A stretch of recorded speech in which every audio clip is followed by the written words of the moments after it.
1988 Diana ഹെർണാണ്ടസിന്റെയും Miguel D മരിയയുടെയും മൂന്നാമത്തെ മകനായി ജനനം. കുട്ടിയായിരിക്കെ കളിപ്പാട്ടമായി കാൽപന്തിനെ തൊട്ടു തുടങ്ങിയപ്പോൾ മുതലാണ് ഭൂഗോളത്തിലെ ഓരോ ഗോൾ പോസ്റ്റുകളിലേക്കും ഈ പന്തിനെ തട്ടിത്തെറിപ്പിക്കലാണ് ജീവിത ലക്ഷ്യമെന്ന് ആ 5 വയസ്സുകാരൻ മനസ്സിലാക്കുന്നത്. അതെ, ജനന സർട്ടിഫിക്കറ്റിൽ റൊണാൾഡോയുടെ അസിസ് മൊറേറ എന്നാണെങ്കിലും ചരിത്രങ്ങൾക്ക് അയാൾ റൊണാൾഡീനോ ആണ്.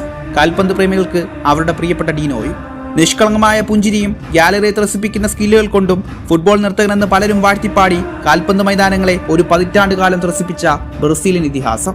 കാലിൽ എത്തി നിൽക്കുന്ന പന്തിനെ താനോളം ആട്ടം പെയ്ത് അനുസരിപ്പിക്കുന്ന രാക്ഷസനാണ് ഡീനോ. അയാളുടെ നോട്ടങ്ങളെ നിങ്ങൾ ഒരിക്കലും വിശ്വസിക്കരുത്. ആ നോട്ടമല്ല പന്തിന്റെ ദിശയെന്ന് നിങ്ങൾ ഓർക്കും മുന്നേ നിങ്ങളെ കബളിപ്പിച്ചുകൊണ്ട് തെന്നിയ കാലുകൾക്കിടയിലൂടെ വലതുമിടന്നും മറന്ന് ആ പന്ത് ലക്ഷ്യത്തിലെത്തിയിട്ടുണ്ടാവും. അതെ, ബോൾ കൺട്രോളിന്റെ കുലപതിയാണ് അയാൾ.